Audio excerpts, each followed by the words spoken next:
नमस्ते, प्रणाम, जय माता दी, राम राम। एक सुंदर सा स्वरचित कजरी गीत लेकर के आए हैं।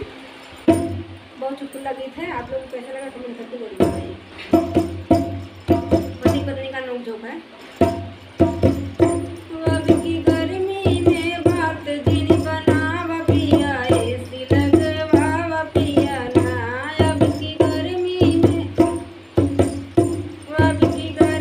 में दियरा बचा द पिया, एसी लगवा द पिया ना।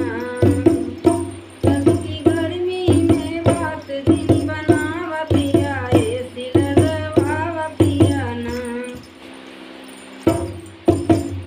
पड़े गर्मी बड़ी जोर जान जाए पिया मोर, पड़े गर्मी बड़ी जोर जान जाए पिया मोर।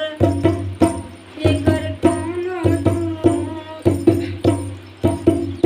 पड़े गर्मी बड़ी जोर जान जाए पिया मोर। बिजली पंखा कुछु काम नहीं आवा पिया, एसी लगवा द पिया ना। बिजली पंखा कुछु काम नहीं आवा पिया, एसी लगवा द पिया ना।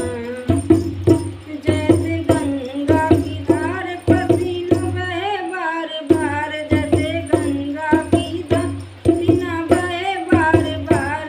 पर कोनो तू जतन बतावा पिया, एसी लगवावा पिया ना।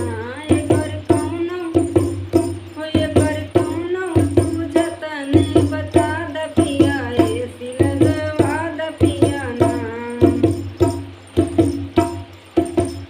दिन भर काम अउरी काज हमके मिले ना आराम, दिन भर काम अउरी काज हमके मिले ना आराम। इतनी गर्मी में जिया बहुराए पिया, एसी लगवा द पिया ना। इतनी गर्मी में जिया बहुराए पिया, एसी लगवा द पिया ना। अब की गर्मी में एसी लगवा द पिया, बात जिनी बनावा पिया ना। तो भाई राम राम, नमस्ते, प्रणाम। आशा करते चुटकुला गीत आप लोग को जरूर पसंद आए, और ये गीत पसंद आए तो लाइक कर दें, चैनल पर पहली बार आया है तो सब्सक्राइब कर दें, और एक प्यारा सा कमेंट कर दिया। तो मिला था दूसरे वीडियो में, तब तक के लिए राम राम।